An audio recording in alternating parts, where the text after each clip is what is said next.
Tov. We're going to share the link over here for the Chaver to be able to follow along.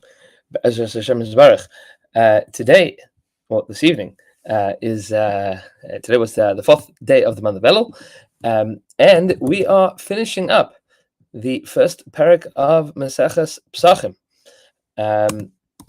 Sending this on here. We're finishing up the first parak of Maseches Pesachim, and moving on to the second parak, which Pesachim is considerably more halach l'maisa in terms of hilchos Pesach, a lot less tumantara stuff, and looking forward, please God, to beginning, and a big welcome to those that are joining us now for the second parak. First and foremost, wrapping up the first parak of Maseches Pesachim. The Gemara had discussed at the very bottom of Chof Amud Beis that the question of takala, can you keep tummy wine or tummy oil?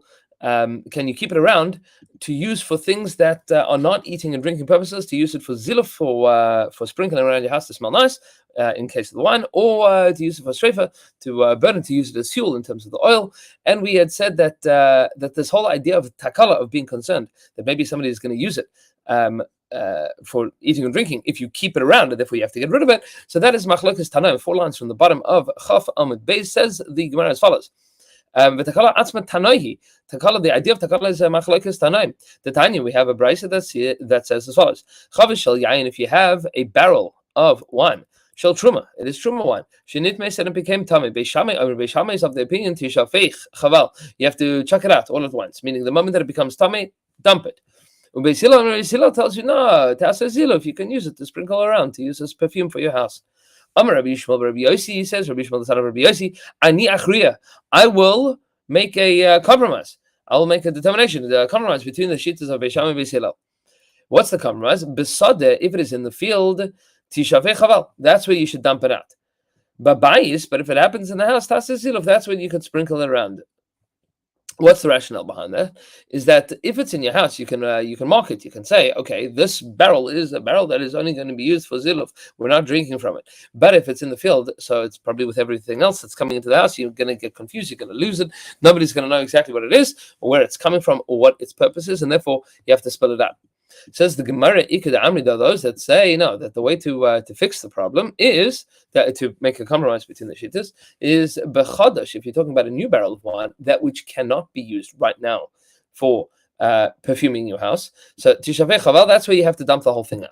Biyashan, when it comes to an old barrel of wine, that's a ziluf. You'd be able to do ziluf. What's the rationale behind this? Is with regards to a new barrel of wine, you have to wait until it ages. That's going to be a period of time. People are going to get confused. They're not going to know what it is, exactly what the situation is. That's where people are going to get confused. They're going to end up drinking it instead. But an old barrel of wine, that you can mark for ziluf already, nobody's going to get confused. So Amrulai, the Chacham said back to Rabbi Yishmael, Rabbi Yossi, they said to him, Ein hachras lishi machras.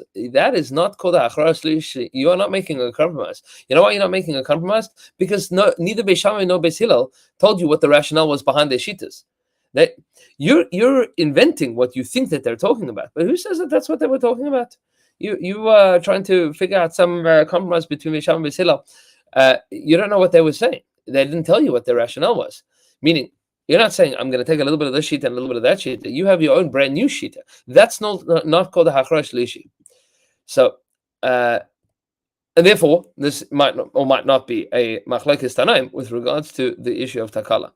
Amar Rabbi Yosef Rabbi Chanina says, Rabbi Chanina, machlokes shnav lepachas b'mea sa'chulin tmeim.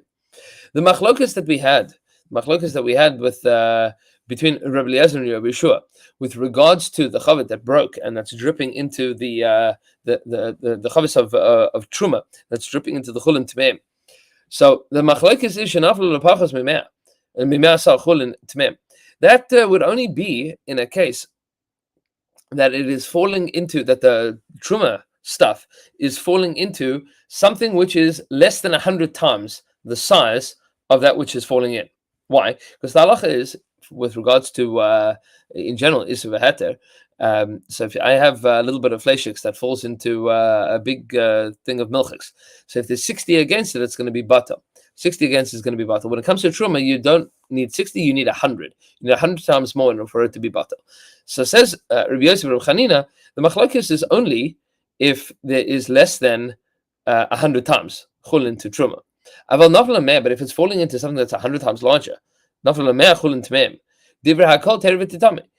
Then everybody agrees that you should not that you should not be metamed biyadayim. You shouldn't be metamed the stuff for yourself to catch it in a bucket that is tame. You should allow it to fall down and to be metamed, because that way you are not going to end up losing out on your truma, on your chulin. You'll lose the truma, but you're going to lose the truma anyway.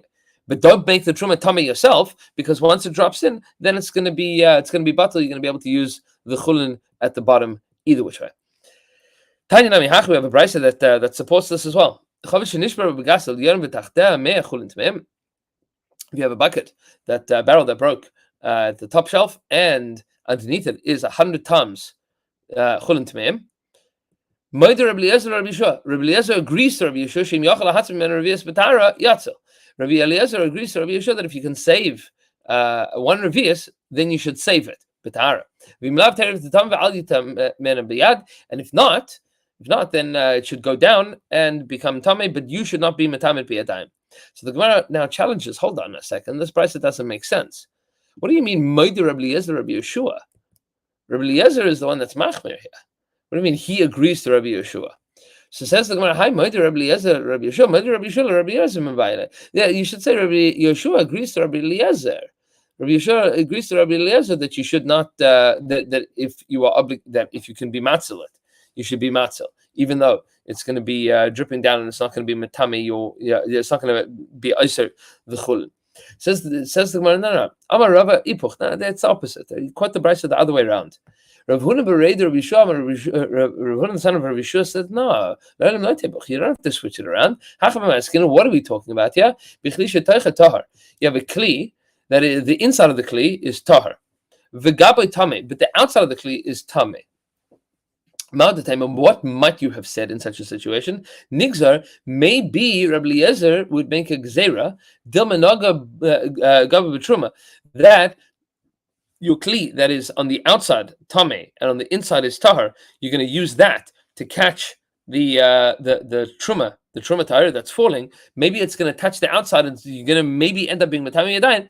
Kamash malan, that Rabbi Eliezer is moeded to Rabbi Yeshua that we're not that concerned. Meaning we're concerned being metame b'yadayim, but if it is in the attempt of being metaher, of being of trying to keep it tahar, not to be metaher, but to keep it tahar, that we're not going to be concerned. Meaning we're trying to save its status of tahara. So the attempt of saving it, that's good enough, and he agrees that you should be allowed to do so. Kamash malan, and that is the maskana. So hadran alach arla arba asar. We will return to you, Perek La Arba Asar, and we are beginning the second Perek of Maseches Pesachim, the Perek of Kol Shah. Says the Mishnah as follows: Kol Shah shemut le'echol machel. We've seen this Mishnah already. Kol Shah shemut le'echol. For as long as one is allowed to eat, machel, one may feed.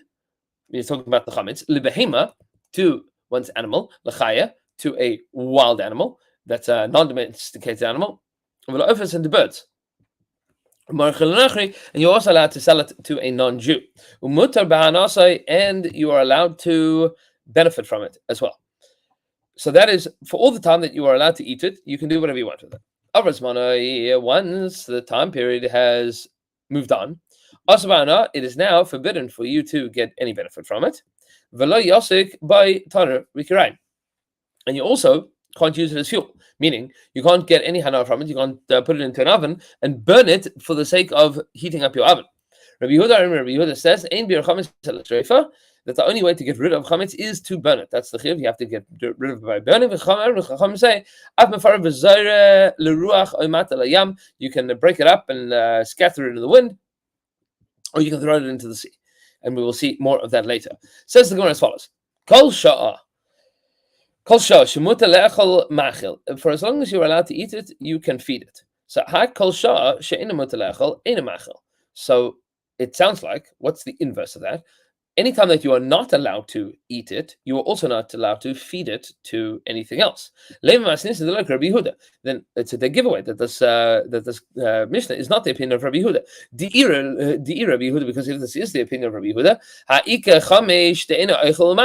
then you have the fifth hour of the day, meaning between 11 a.m. and 12 a.m. and 12 to 12 day, or 6 to 6 day, that you're not allowed to eat, but you are allowed to feed it to something else. So it sounds like we have a Mishnah here that is clearly not the opinion of Rabbi Yehuda.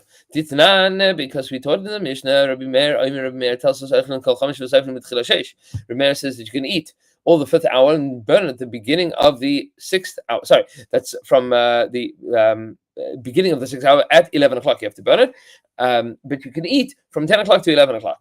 Rabbi Yehuda tells us that you can eat all the first 4 hours of the day from 6 to 7, 7 to 8, 8 to 9, 9 to 10. But from 10 till 11, what's the din?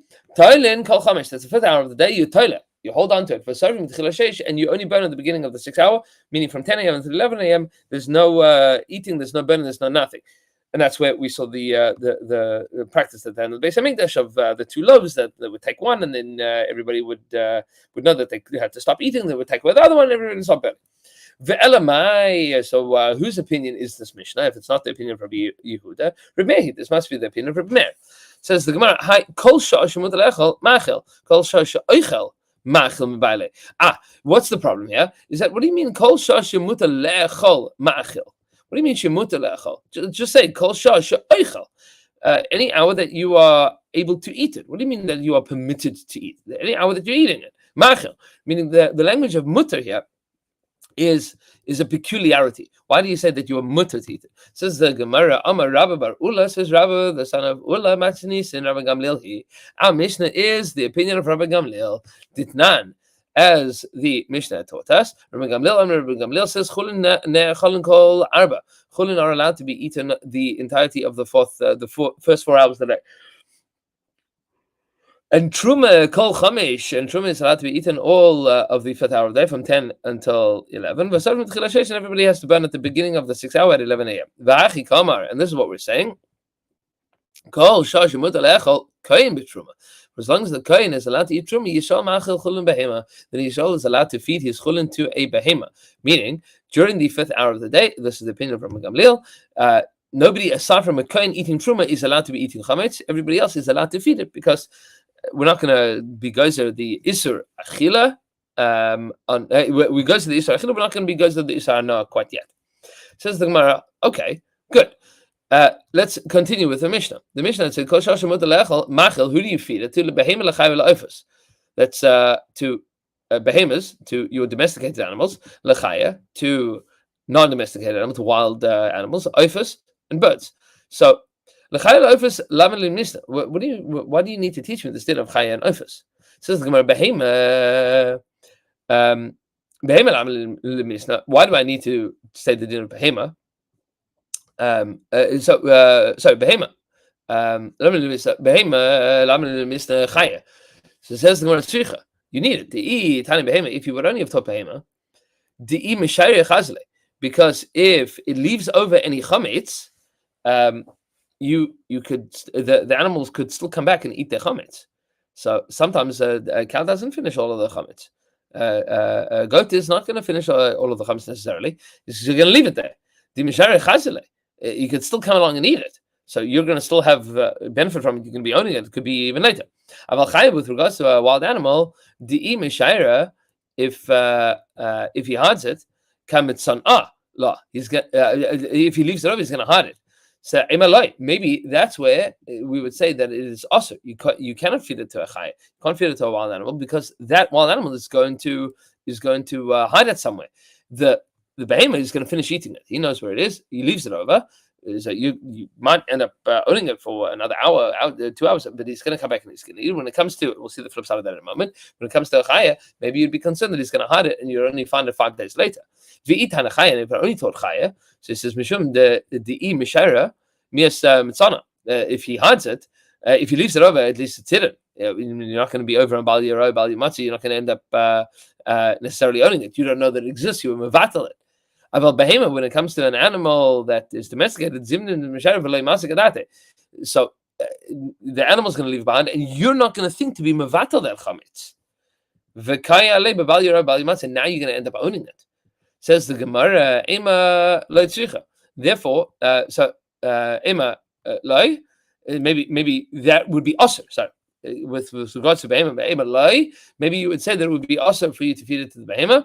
So tzricha, and therefore you need to teach both of these cases. Says the Gemara, Oifas lamali. We said behema and chaya. So Oifas, what do you learn from birds? Says the Gemara, I did the time behema v'chaya, tani Oifas. Since we've already said behema and chaya, we are also going to say Oifas, because that's how the list goes. Behema, chaya, and Oifas. Lichura pshat in that is that if the Gemara would have left out the Oifas, because they always go together, behema and then chaya and then Oifas, you would say, maybe there's a reason that it's also to feed the Oifas, but there isn't. So meaning obviously it's mutter to feed the Oifas as well. So you shouldn't think that there's a reason not to feed them. And the next thing is to sell it to a non-Jew. We will pick up with that tomorrow morning. Everybody should have a beautiful day, and we'll see you tomorrow.